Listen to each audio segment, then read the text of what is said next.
Pelajaran bulan Ramadan yang kita kemarin telah memperhatikan selama 1 bulan lalu. Kama kutiba 'alal ladzina min qablikum la'allakum tattaqun.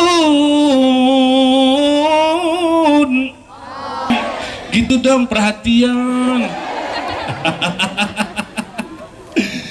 Jadi kita kayak opera Panjapan ya tadi.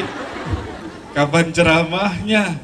Aduh, sampai mana tadi? Ramadan mengajarkan kita bahwa ulama memberitahukan di dalam kitab-kitab terdahulu, orang yang lebaran itu biasanya disibukin beli sepatu baru, celana baru, baju baru, hordeng baru, mobil baru, pacar, istri. Orang, nah ustadz lagi dulu. Orang sebelah mana itu? Oh no. Semua pengen bang.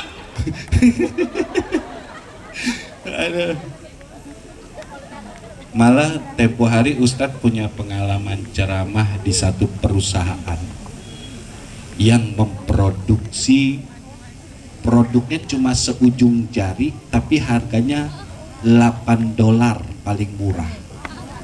Apa tuh? Cincin. Lu mah ada aja idenya ngomong ya. Ada yang bilang upil macam-macam. Ah, ini jorok mainnya loh. Ah, capek deh. Ah, udah nggak usah bahas. Frustasi Eka jadinya. Nggak mau ngadep sana, ngadep sini aja. Akhirnya apa? Ingat firman Allah. Ustadz jangan sembarang ngomong, ada dalil nggak? Kalau gitu ada. Apa kata Allah?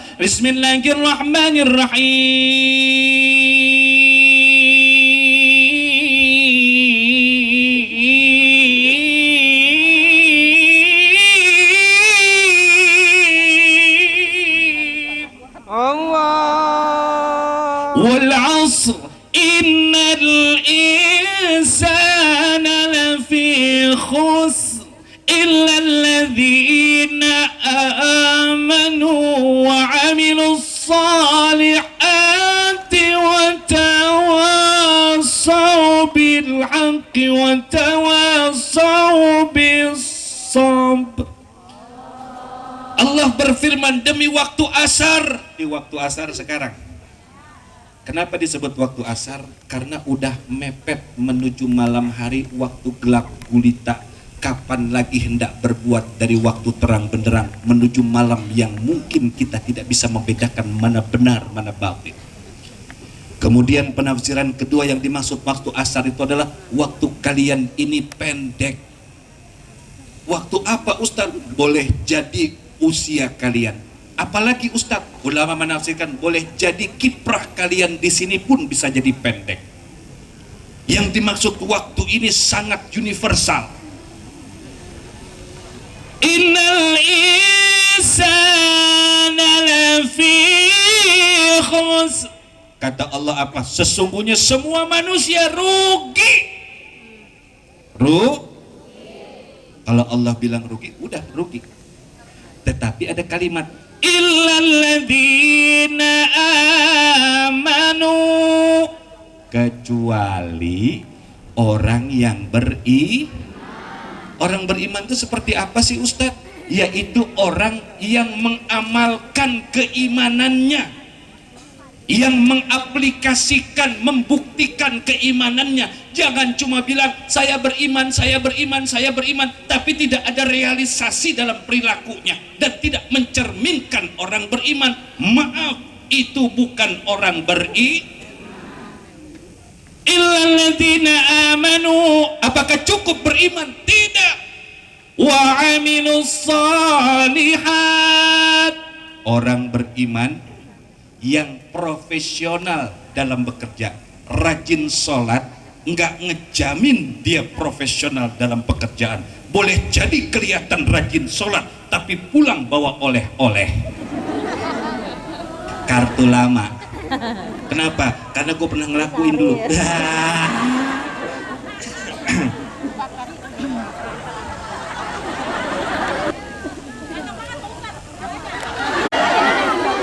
Lu sirik aja nih jam-jam gue juga. Jangan nyindir-nyindir sepatu dong. Nanti Pak Adang langsung nyuruh ke apa atau apa bawahannya siapin sepatu, nggak enak. Ustadz ukuran berapa? 42, jangan berisik. Ustadz suka warna apa? Biasa sih Ustadz suka 5 warna gitu. Kalau udah disindir masih nggak dibawa mah keterlaluan gitu. Nggak bercanda Pak ya, bercanda. Bapak mau telepon. Pak, ya Allah. Pak, tolong Pak. Jangan nanti Pak, jangan nanti Pak. Pak Adang maafin bercanda ya. Allah, ini ngehibur bocah emang kayak begini Pak. Siapin Pak Adang, siapin.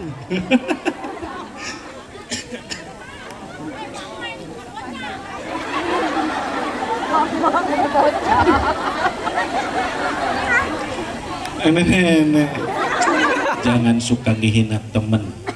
Itu bilang nenek-nenek, itu usianya udah lanjut. Udah bercanda terus. Selain dia beriman, Allah menuntut orang beriman bersikap profesional di mana saja dia berada. Apalagi ketika ada orang asing, pimpinannya orang asing. Buktikan bahwa orang Islam itu adalah orang yang beriman, tapi dia profesional dalam bekerja. Amin. Malah di masa yang akan datang orang-orang asing ini akan malu dengan kualitas orang negeri ini yang hebat kualitasnya. Coba contoh negeri Cina. Contoh negeri Cina.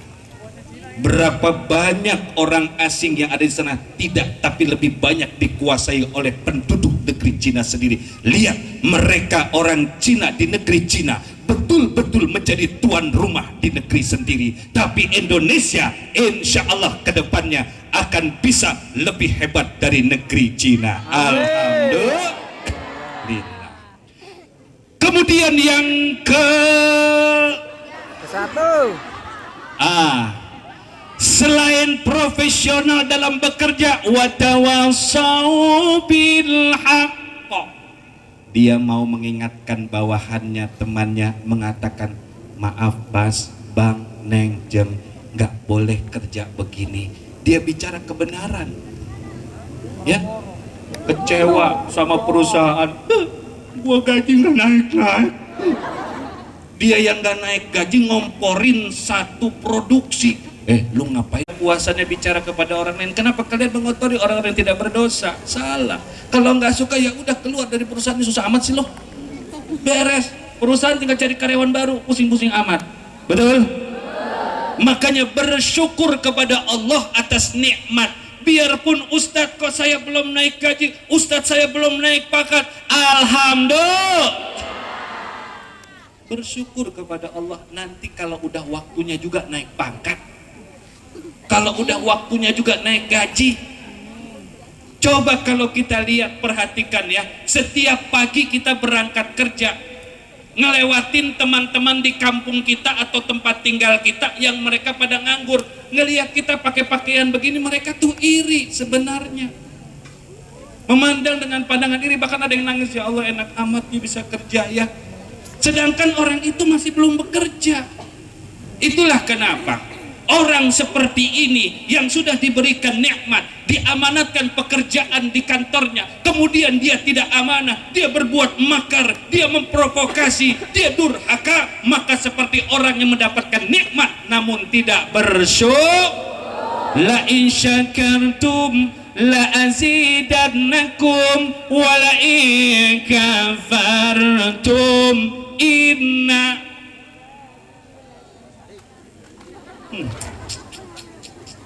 Saya nggak nyangka, jangankan satu ayat tadi, pada kebenaran, menasihati dia pada kebenaran, nasihati dia, sabar ya, aku nggak seneng gini-gini, udah sabar.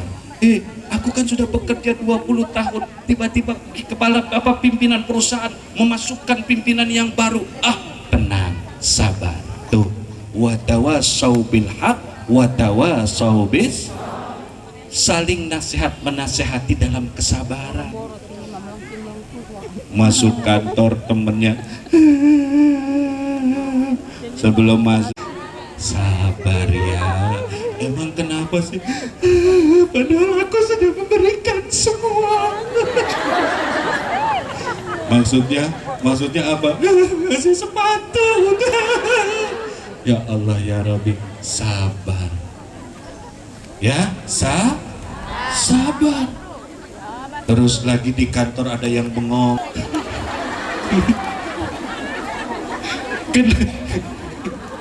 Ada aja idenya ya, dari untuk bener. Sabar. Kenapa? Aku ditinggal kekasih. Na'udzubillahi min. Akhirnya derita, kecewa tingkat tinggi, melahirkan galau. Ya, kalau anak muda ngomong galau bukan kayak kita galau, enggak, anak muda ngomong galau. Beneran, coba lihat anak muda, hey lu galau ya man, galau gitu ya. Galau, makanya hati-hati dengan penyakit galau. Kenapa? Kalau dia bekerja, insya Allah nggak bakal profesional. Kalau galau dia bekerja, insya Allah dia nggak bakal efektif. Mau nempelin sol sepatu, nempelnya di atas bukan di bawah, karena galau. Pimpinan nasehatin gini-gini, namanya orang galau, dia bengong.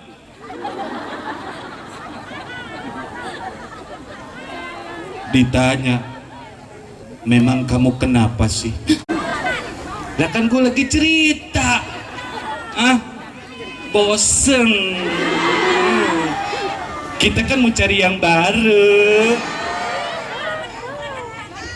Akhirnya apa? Kenapa? Jadi waktu kami sedang jalan berdua, beda ketika si Akang, si Kang Mas waktu dulu. Emang dulu kenapa? Dulu pernah jalan-jalan di Ancol. Terus ketika jalan itu si Kang Mas mesra banget. Oh gitu. Terus saat itu saya kepleset kena batu. Si Kang Mas langsung berlarian berkata, ada apa? Ada apa? Kenapa? Kang Mas, kakiku. Kenapa?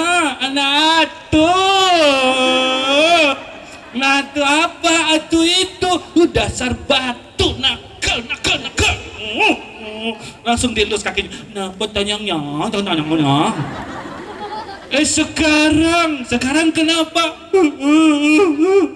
Sekarang si Kang Mas kalau jalan 10 meter di depan saya. Terus saya pernah kesandung juga kayak kemarin waktu di Ancol. Terus si Kang Mas bilang, dasar bego lo.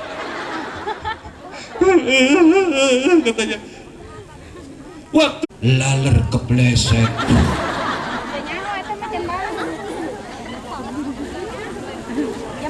Rambutnya hitam berkilat, kalah model bintang iklan Sunsilak. Lah kan tulisannya Sunsilak.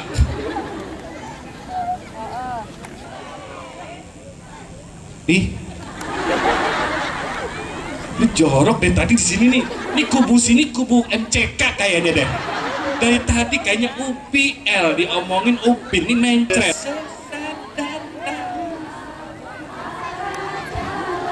Apa?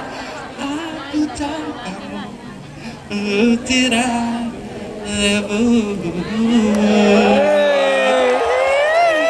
Ya Allah, saya nggak menyangka di sini karyawan suaranya Masya Allah. Ini jangan sampai kedengeran RCTI. Kalau sampai Fatin mendengar pun malu Fatin dengar suara kayak begini. Kalau kedengeran RCTI bakal direkam kemudian nanti disiarkan ke Indonesia seluruhnya di saat mati lampu.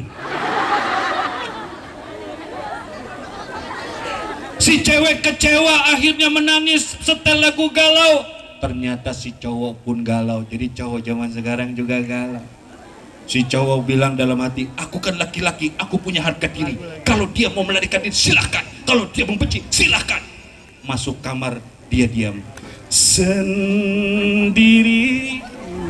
sendiriku diam, diam dan merenung, merenungkan jalan yang kan membawaku pergi. Pergi untuk menjauh, menjauh darimu yang telah berhenti mencoba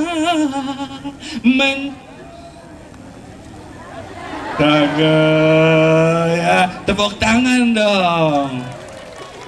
Ustadz, kira-kira obat galau itu apa sih Ustadz? Penyebab galau itu temennya pengen, padahal dia sendiri udah punya handphone, tidur gelisah, on touch screen, kemana-mana ditenteng, supaya orang padahal nggak ada telepon, dia halo, sebenarnya mah pulsanya 0. Halo, iya, aduh, iya, baik, iya, padahal nggak ada pulsa. Akhirnya kotor hati, punya barang bagus. Kalau pengen tahu terhindar dari kotor hati ketika punya barang, gampang. Kata ulama apa? Tuh, lihat orang yang tenang hatinya. Siapa? Yang punya handphone CDMA, belinya tak 3 tahun yang lalu.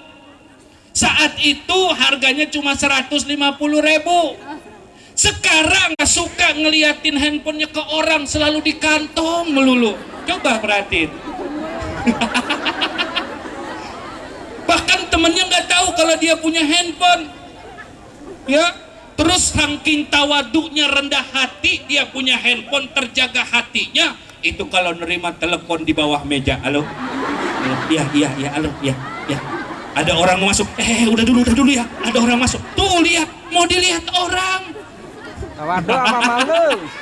Yang handphonenya tombolnya hilang 7 jangan dikasih lihat ya, udah simpen aja. Udah kelihatan kok masih ada yang punya ya. Perusahaan dunia, mobil dunia, handphone dunia, segala sesuatu itu dunia.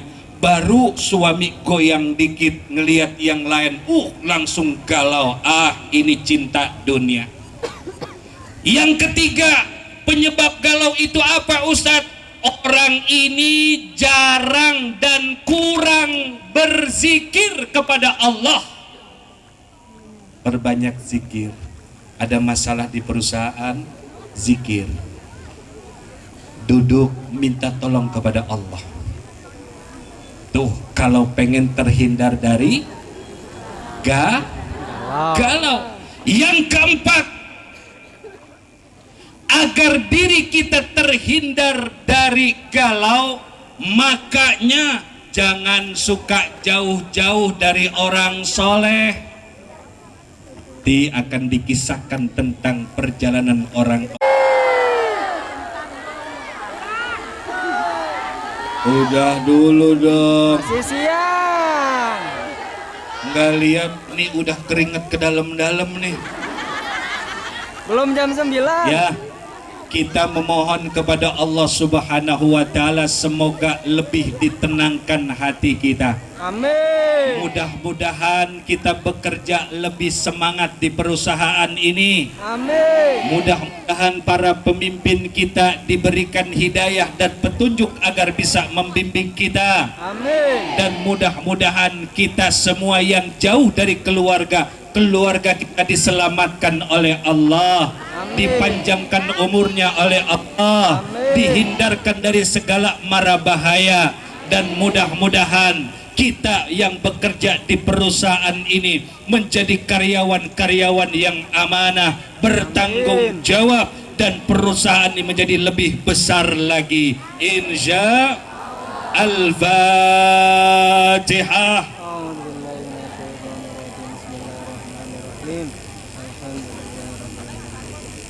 صراط الذين أنعمت عليهم غير المغضوب عليهم ولا الضالين آمين. Yuk kita doa. Wa'fu anna ya karim, wa'fu anna ya rahim. Allahumma bihaqqil Fatihah wa sirril Fatihah wa bikaramatil Fatihah wa bisyafa'atil Fatihah wa bibarakatil Fatihah wa bimu'jizatil Fatihah. Ya farijal ham wa ya kashifal gham, يا من لعبدي يغفر ويرحم ويدفع البلاء يا الله، ويدفع البلاء يا رحمن، ويدفع البلاء رحيم. اللهم اجعل جمعك وشكرك وحسن عبادتك، اللهم اجعلنا شكورا واجعلنا صبورا واجعلنا نذكرك ذكرا كثيرا ونسبحك بكرة وأصيلا. اللهم إنا نسألك الهدى والتقى والعفاف والغنى. اللهم إنا نسألك رضاك والجنة ونعوذ بك من سخطك والنار. اللهم إنك عفو كريم تحب العفو فاعف عنا يا كريم. ربنا آتنا ما وعدتنا على رسلك ولا تخزنا يوم القيامة إنك لا تخلف الميعاد. ربنا اغفر لنا ذنوبنا وذنوب والوالدين وارحمهم كما ربونا صغارا، ولجميع المؤمنين والمؤمنات والمسلمين والمسلمات الأحياء منهم والأموات إنك سميع قريب مجيب دعوات ويا قاضي الحاجات. ربنا هب لنا من أزواجنا وذرياتنا قرة أعين واجعلنا للمتقين إماما. ربنا آتنا في الدنيا حسنة وفي الآخرة حسنة وقنا عذاب النار. وصلى الله على سيدنا محمد النبي الأمي صلى الله عليه وسلم. سبحان ربك رب العزة عما يصفون وسلام على المرسلين والحمد لله رب العالمين. Demikian, mudah-mudahan bermanfaat. Lu pada berdiri ngapain? Alhamdulillahirabbil alamin. Demikian, assalamualaikum warahmatullahi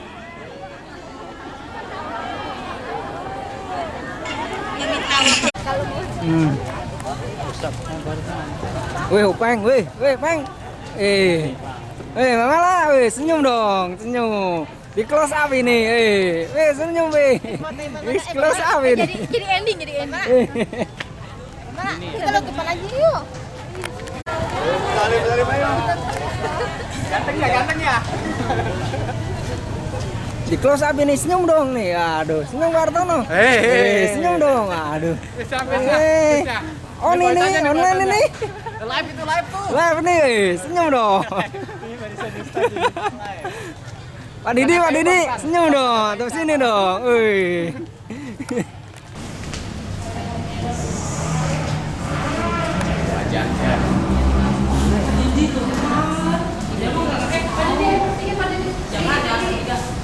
Senyum dong, senyum.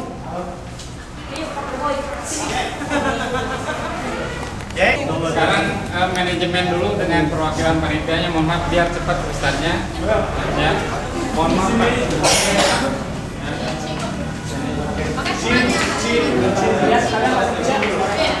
Panitia sekalian.